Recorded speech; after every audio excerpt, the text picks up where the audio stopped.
La ville d'Aboisseau revêt une importance stratégique pour le PDCI RDA sur le plan historique comme sur le plan politique.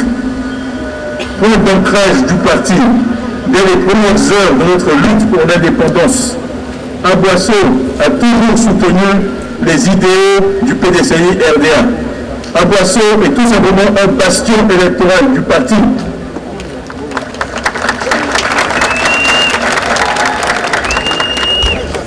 Aboisseau représente pour nous un lieu de mémoire qui présente aussi un potentiel économique réel pour la croissance et le développement de notre pays.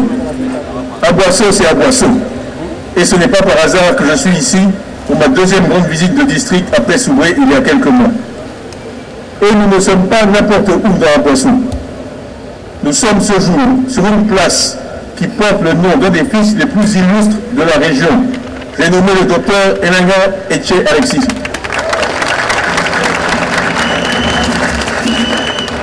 Figure emblématique, membre influent du PDCI RDA, son engagement en a fait une personnalité universellement respectée et admirée par les militants et les cadres du parti. 21 ans après qu'il nous a quittés, ses idées, sa foi dans le pouvoir du dialogue, sa force de bâtisseur de consensus continuent de nous guider. À ce stade de mon propos, je voudrais faire une pause pour saluer respectueusement et chaleureusement notre maman, la présidente Henriette Konan-Bédié.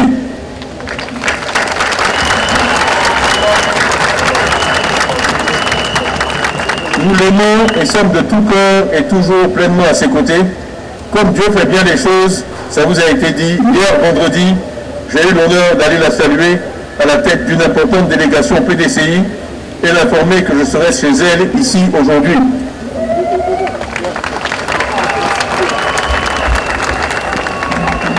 Elle s'est réjouie de cette initiative et nous a donné sa bénédiction pour que tout se passe bien ici chez elle. Et juste en anecdote, quand j'étais dans la voiture, entre Abidjan et Aboisseau aujourd'hui, mon téléphone a sonné. Et ça montre son élégance et sa délicatesse, et c'était elle-même qui m'appelait pour me remercier pour lui. Alors que c'est moi qui aurais dû la remercier. Elle avait l'humilité de m'appeler moi pour me dire merci. Ça, c'est un exemple. Elle est l'incarnation même des femmes de cette région, courageuse, généreuse, bienveillante et comme maman Henriette, très belle.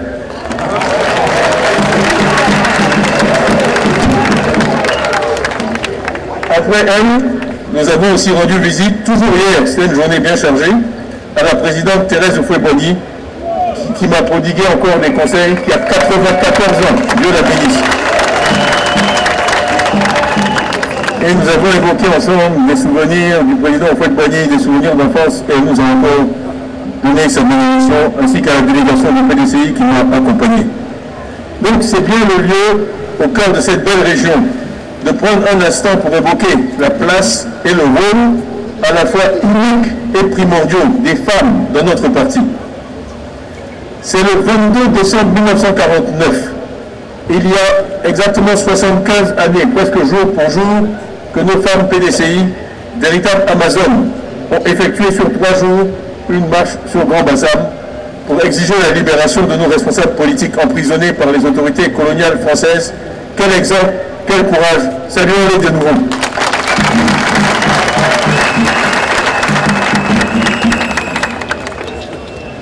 Je dois dire, sans crainte de trahir un secret, que les femmes sont une partie clé de ma stratégie électorale.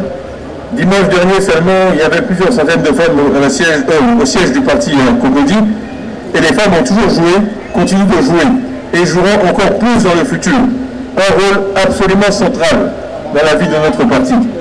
J'en ai pris l'engagement quand vous m'avez élu. Et j'ai pris cet engagement d'œuvrer sans relâche dans ce sens, et je tiens parole.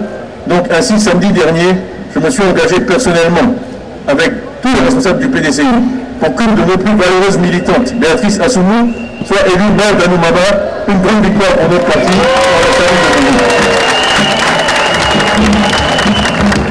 Aujourd'hui, nous avons au PDCI des femmes de tous âges pleinement engagées dans l'action politique. Je veux également ici féliciter ma sœur Linda Diplo, déléguée départementale de Grand Bassam, pour le travail qu'elle a fait sur le terrain.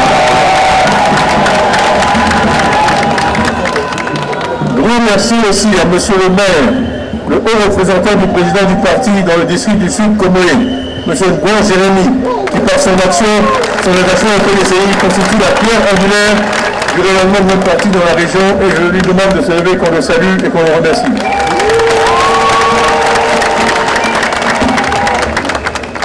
J'associe à ces remerciements le vice-président Georges-Philippe Ezalé, mon conseiller spécial.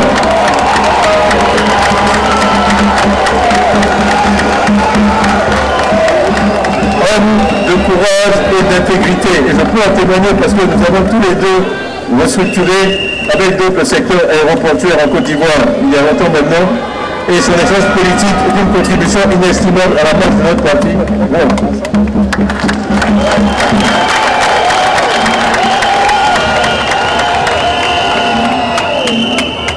Il voulait parler aujourd'hui, je lui ai dit non, t'inquiète pas, t'es dans mon discours.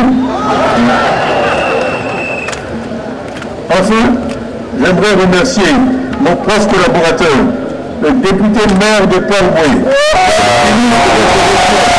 qui reste élu et a passé un travail extraordinaire à mes côtés.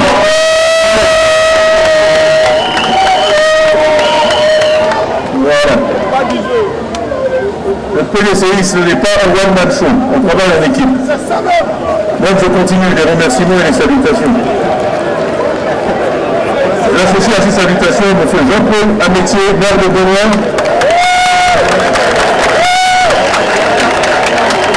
qui a été décoré aujourd'hui, M. Anoma Magua, qu'on a entendu tout à l'heure, Magua. Bon, Magua, il est là-bas, voilà. Saluez-le, merci. Toujours sur le terrain, toujours le travail, merci. M. Amanda Lekensi, je l'ai vu tout à l'heure, voilà, il est là-bas. Ainsi que tous les autres cadres, les hommes et les femmes à qui je demande pardon de ne pouvoir les citer. Ici, on a tellement de cadres de votre région au PDCI que je pourrais continuer jusqu'à 20 heures. Donc, on doit continuer, donc pardonnez-moi ce que je n'ai pas pu citer. Mais le PDCI regorge de talents que le district lui a fourni. Je leur rends hommage pour l'important travail qu'ils abattent et pour le combat qu'ils mènent chaque jour pour votre région, pour notre grand parti et pour la Côte d'Ivoire.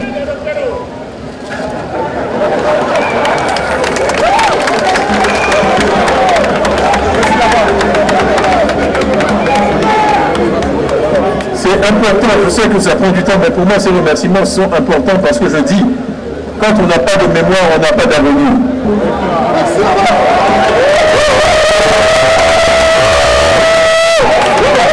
Quand on n'a pas de mémoire, on n'a pas d'avenir. Et nous sommes un parti qui a de la mémoire. C'est pourquoi j'ai tenu, juste avant de clore ma première année à la tête de notre grand parti, à décorer nos grands anciens hier, 20 décembre, à la maison du parti, au cours d'une belle et émouvante cérémonie. Donc, chers militantes, chers militants, il y a un an, effectivement, jour pour jour, plus ou moins, que j'ai été élu à la tête de notre grand parti. Nous sommes ici pour célébrer ensemble la vitalité et le dynamisme de notre parti. Je ne vais donc pas faire devant vous, cet après-midi, un rappel de tous les événements des 12 derniers mois. Ça a été fait en partie, que ce soit les obsèques du président Bédier, pour qui nous avons une pensée émue à chaque fois, d'août 23 à juin 24, la réorganisation du parti depuis mars, la préparation puis la conduite de la révision de la liste électorale, pour n'en citer que quelques-uns. Je convoquerai une réunion plus tard pour faire le bilan et le point sur tout ce qui a été fait. Je souhaite seulement marquer ici notre reconnaissance et celle du parti à tous les militants, avec à leur tête le président intérimaire Kopi Boni, aujourd'hui président honoraire, qui ont permis à notre parti d'écrire une nouvelle page de son histoire. Merci à vous et à tous les militants. Et je voudrais également saluer celui qui fut notre secrétaire exécutif pendant tant d'années. Je l'ai déjà fait, mais on ne peut jamais dire merci trop de fois. Maurice Kapou-Gikaou.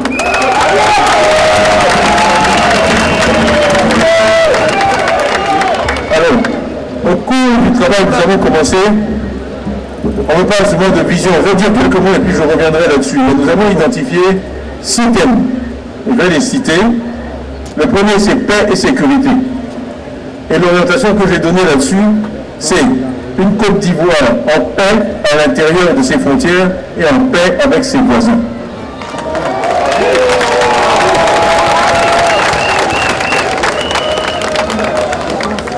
La paix est le socle de tout et la valeur fondamentale du PDCI RDA. Le refus de la violence, la paix, et on ne peut pas être en paix quand on n'est pas en paix avec ses voisins. Que ce soit au niveau d'une famille ou au niveau d'un pays.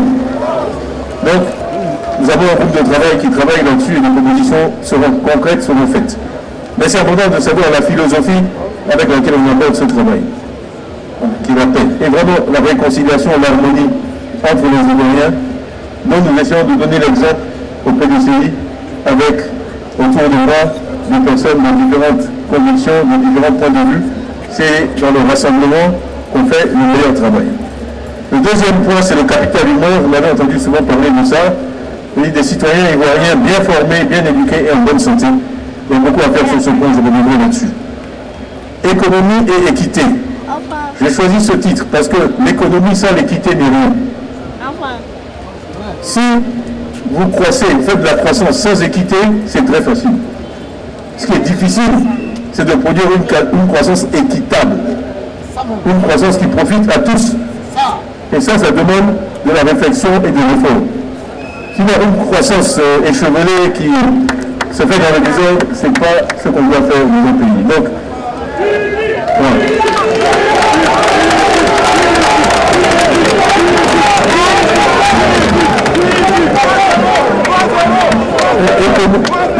L'équité, pour moi, c'est une valeur vraiment fondamentale. Moi, je rêve d'une Côte d'Ivoire où un enfant, où qu'il naisse sur le territoire national, a les mêmes chances de réussir. C'est ça qu'on appelle l'équité.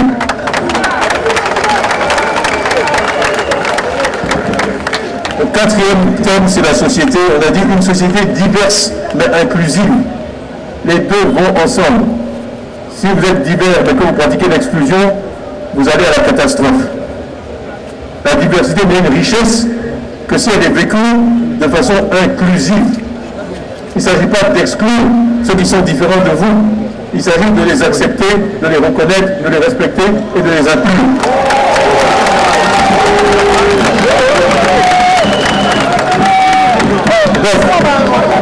Une société où les droits de chacun sont respectés, où on n'est pas arrêté pour ses idées, et où chacun peut faire entendre sa voix sans crainte, sans crainte, sans crainte,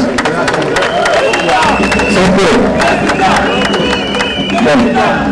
Le cinquième, vous me pardonnerez, mais effectivement je suis un ingénieur, donc c'est les nouvelles technologies. Utiliser les nouvelles technologies pour améliorer le bien-être des populations. Ça va du solaire à ce qu'on appelle les fintech, les entreprises digitales, financières. Mobile Money, c'est une application de ça, que vous connaissez tous, mais il y en a beaucoup d'autres. Et le dernier thème, c'est le développement durable, parce que produire un feu de paille, c'est facile.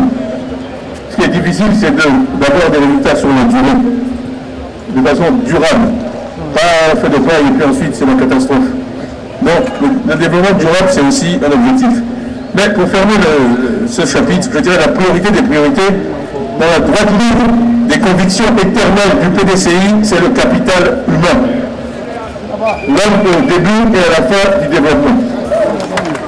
Il n'y a pas de plan de développement qui vaille s'il n'amène pas au développement du capital humain. Mais je vais ajouter un commentaire, parce que souvent, les gens me disent « Oui, on veut entendre votre vision. » Et vous voyez que ce n'est pas quelque chose sur quoi je passe beaucoup de temps. Pourquoi? Parce qu'une vision ne vaut pas plus que la parole de celle qui l'énonce. Donc, quand vous entendez des visions, demandez-vous d'abord si celui qui vous fait des promesses est quelqu'un qui tient parole.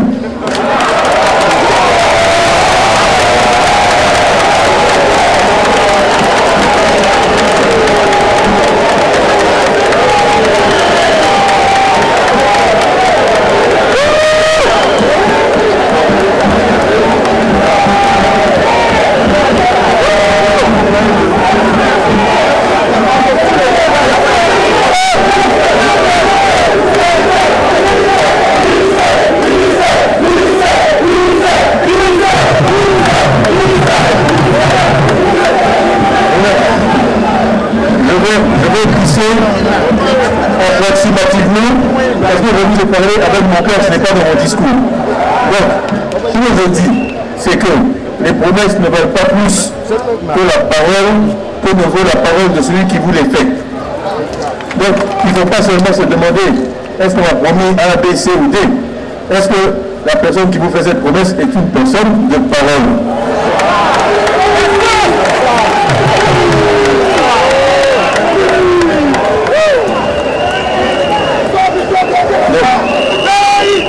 C'est pour ça que dans mes discours, pour ceux qui m'ont écouté, il n'y a pas beaucoup de promesses. Parce que je m'estime tenu par mes promesses. Donc je fais peu. Parce que je fais des promesses que je peux actuellement réaliser. Bon. Alors, on va faire passer rapidement sur la décentralisation. On a parlé du haut représentant, mais ça c'est un changement dont l'objectif est de rapprocher la direction du parti du terrain et de donner des responsabilités géographiques à ceux qui prennent les décisions. Donc, Jérémy voit ici un exemple, il y a 13 autres hauts représentants, et bon, c'est un processus en gestation, rien n'est pas fait aujourd'hui en Réunion, mais je pense que c'est un changement positif. Je vais plutôt m'arrêter sur la révision des listes électorales, parce que ça c'est un sujet vraiment important. J'avais souligné dès le mois de mars qu'une des faiblesses majeures de notre démocratie est le faible taux d'enrôlement de nos populations sur les listes électorales. Notre parti s'est mobilisé à communiquer à tous nos compatriotes l'importance capitale de l'opération de révision de la liste électorale qui s'est déroulée il y a quelques semaines. Grâce à notre action et à celle de nombreux partenaires, nous avons obtenu des avancées, notamment la gratuité du certificat de nationalité, du certificat de résidence, l'annulation de la péremption des récépissés, l'acceptation non conditionnée de la CNI, nouvelle formule, la prorogation du délai de l'opération, etc., etc. Nous avons sillonné des villages, des bureaux d'enrôlement à la rencontre des populations. On fait plus de 10 villes, plus de 6 des 10 communes d'Abidjan afin de sensibiliser les populations. Tous ces efforts ont amené près de 1 500 000 Ivoiriens à visiter les centres d'enrôlement en 4 semaines. Ce n'est pas rien. Dans un pays qui compte 7,8 millions d'enrôlés. C'est beaucoup. C'est un niveau jamais atteint dans les exercices précédents. Mais la loi impose au gouvernement d'effectuer une RLE annuelle. Nous exigeons donc maintenant une RLE en 2025 et idéalement en février.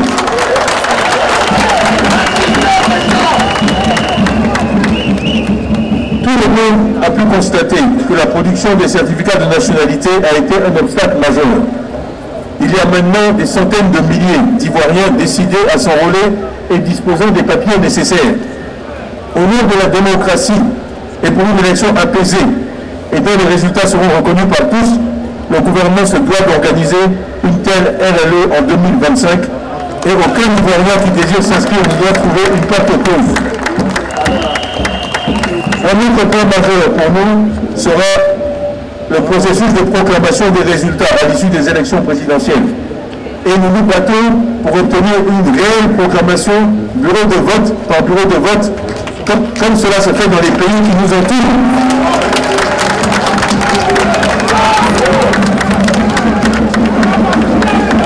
Et qui ont montré récemment leur niveau de maturité démocratique. Les exemples du Sénégal et du Ghana, deux pays qui ont su vivre une alternance politique dans la paix, sont des exemples à suivre. Partout où on voit les dirigeants, les militants de notre grand parti à la tâche, il ne se passe pas un seul jour sans qu'un meeting, un séminaire, une réunion de travail de grande ampleur n'ait lieu quelque part dans notre pays. Le PDCI est de retour. Nous ne sommes pas loin du Ghana ici, donc je dirais comme nos amis anglophones, PDCI is back.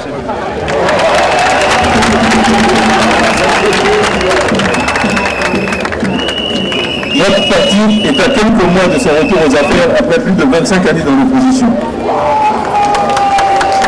Et tous ensemble, déterminés et soudés, plus que jamais, nous y arriverons.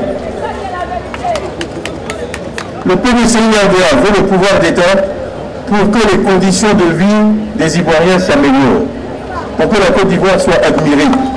Une admiration profonde qui tire ses racines, non pas seulement des infrastructures, mais des valeurs et des vertus de notre peuple articulées autour du capital humain.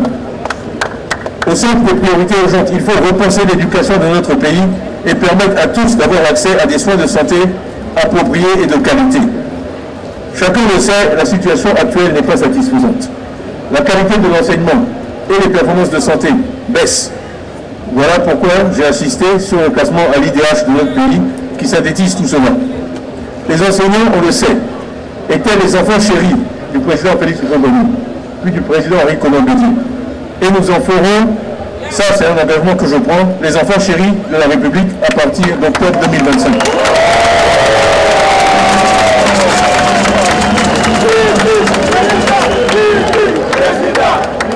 Seule l'éducation et les efforts réguliers peuvent garantir le succès. Tout à l'heure, quand je faisais un signe là-bas, c'était à mes camarades de terminale du lycée classique. Mes amis, ils sont là-bas.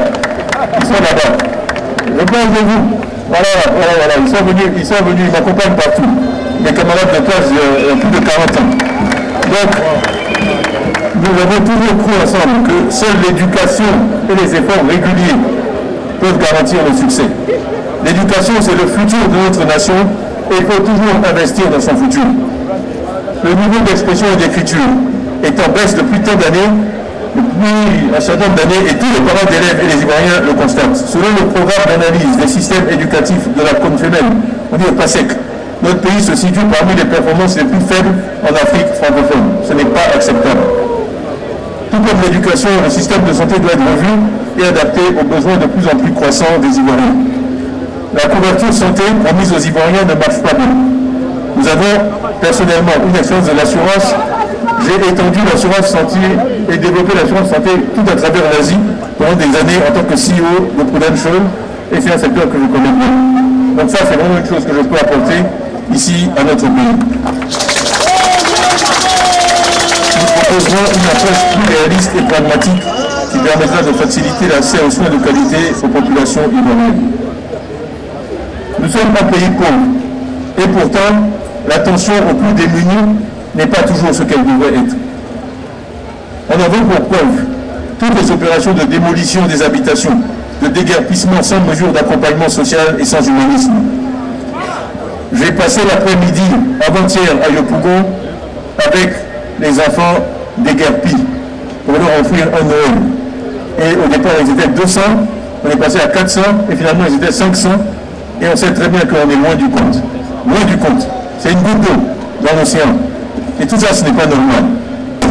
Nos enfants et les adolescents, en plus des jeunes et des femmes, plutôt que d'être dans les écoles, sont obligés de se transformer en concasseurs de pierres, de granit au pied des montagnes, ou encore en orpailleurs clandestins pour pouvoir survivre.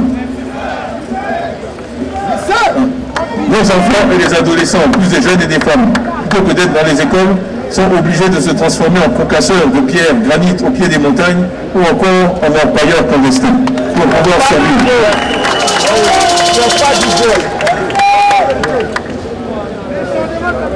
L'inflation est intenable. Les prix des denrées alimentaires augmentent. Ainsi, par exemple, le prix du litre d'huile est passé de l'année dernière de 950 francs à 1375 francs cette année. La baguette de pain est passée de 150 à 200 francs sur la même période. Le prix du riz a bondi. Le sac de 25 kg de riz rizière est passé de 14 000 à 17 500 $. Et les exemples sont nombreux, j'ai juste pris quelques exemples. En fait, bon, il reste juste, j'ai presque fini. J'ai presque fini, donc peut-être vous allez me laisser faire une petite plaisanterie. Mais pour vous raconter une petite histoire. Pour moi, c'est l'histoire du mari jaloux et négligent. Donc, c'est un mari, disons qu'il est marié depuis 14 ans. Et au début, en fait, il faut être juste. Au début, le mariage marchait à peu près. Les premières années ont été bonnes et il y a eu des réalisations, des progrès réels.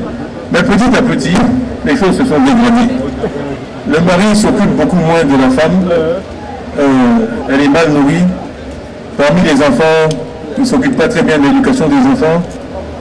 Ils ont faim, ils ne sont pas contents. Après, à un moment même, ils commencent à battre la femme. Quand elle se plaint, ils la battent.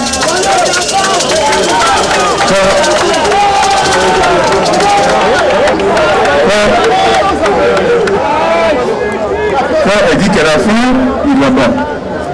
Quand elle dit qu'elle n'est pas contente, il dit qu'elle devrait être contente. Non, je ne parle pas d'une personne. Hein. C'est une femme. Une femme. Une histoire que j'ai inventée. Et quand elle se plaint, il dit mais je ne veux pas les murs l'année dernière. Elle dit mais j'ai faim. Il dit si tu ne vois pas comment les murs là sont jolis, la peinture est toute belle.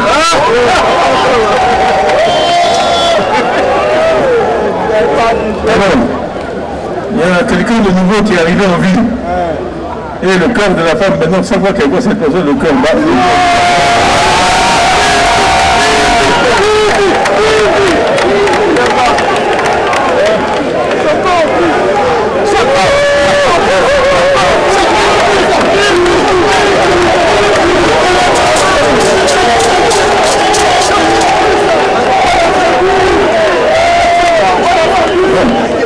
On a tous des relations amoureuses.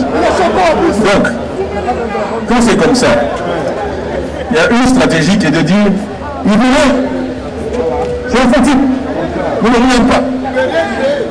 Il ne paye pas ses impôts.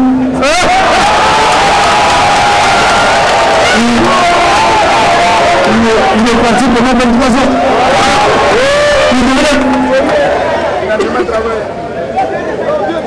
Il y a une autre stratégie qui est de mieux s'occuper de sa femme, lui offrir des fleurs, peut-être lui offrir des nouveaux vêtements, être plus gentil avec les enfants. Je peux vous assurer que la première stratégie là ne marche pas. Je pense qu'on a tous vécu ça. Si vous voulez même que votre époux ou épouse s'intéresse plus à cette personne, il faut continuer à attaquer cette personne tous les jours. Tout le monde sait ça, ça ne marche pas. Ça fait que accroître son intérêt. Je dis, ah bon, mais vraiment cette personne-là doit vraiment être intéressante parce que pour générer autant d'attaques, d'acrimonies, de critiques, hein, ça doit être quelque chose. Donc, c'est pour faire rire, hein, je dis c'est la fin de mon discours, donc on peut rigoler un peu. Alors, je vais même ajouter un commentaire, parce que, bon, peut-être elle a envie de partir. Donc il y en a qui se disent, peut-être on va recruter des gros bras. Comme ça, on va la coincer pour qu'elle ne puisse pas partir l'année prochaine. Mais il y a une subtilité, parce que si la nouvelle personne a la réputation de bien s'occuper des enfants, mais les gros bras, ils ont des enfants aussi. Ils ont des enfants aussi. Et puis parfois, leurs enfants tombent malades. Donc même les gros bras sur qui on compte, peut-être qu'ils se disent, mais finalement, peut-être que c'est mieux d'avoir un système où moi, mes enfants peuvent être bien éduqués, avoir une meilleure vie que moi et être bien soignés. Enfin, j'arrête là.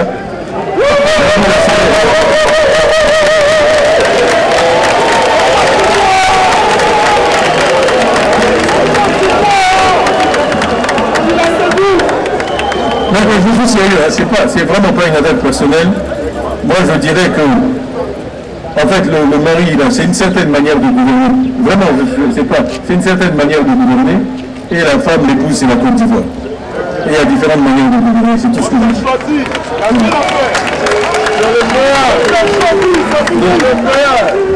Nous sommes le Parti démocratique de Côte d'Ivoire. Dans toute organisation humaine et surtout démocratique, le choc des idées et des ambitions est une réalité vivante et constante et nécessaire, et c'est normal. Nous devons toutefois garder à l'idée de préserver l'essentiel, la cohésion, le respect et la fraternité. Servir les populations ivoiriennes est un privilège et doit être considéré comme tel.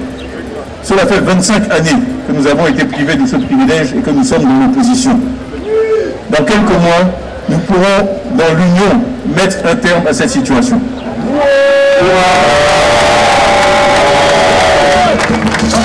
Nous irons à notre convention pour investir officiellement notre candidat à la présidentielle dans la sérénité, dans l'union et la cohésion.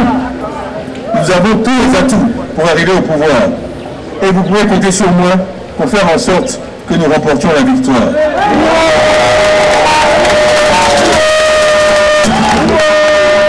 N'ayez pas peur. N'ayez pas peur. N'ayez pas peur. Nous devons travailler méthodiquement, avec sérieux et détermination. Nous nous devons de faire la politique autrement, sans violence idée contre idée, dans l'intérêt unique de la Côte d'Ivoire et des Ivoiriens.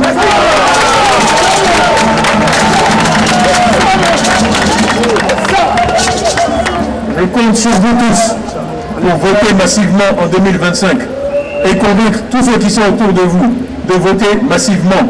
Je l'ai dit, je le répète, c'est le bulletin de vote qui nous donnera l'éducation de qualité à laquelle nos enfants et nous avons droit.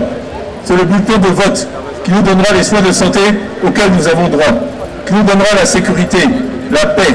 En un mot, c'est le bulletin qui façonnera notre quotidien et notre avenir. Nos adversaires savent qu'ils seront battus.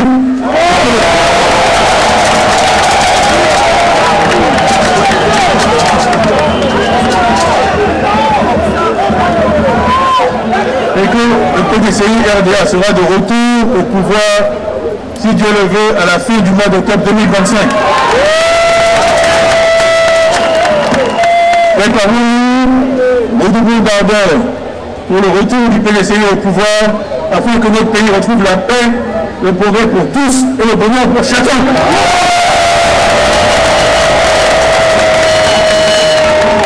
Vive le PDCI RDA, vive la Côte d'Ivoire.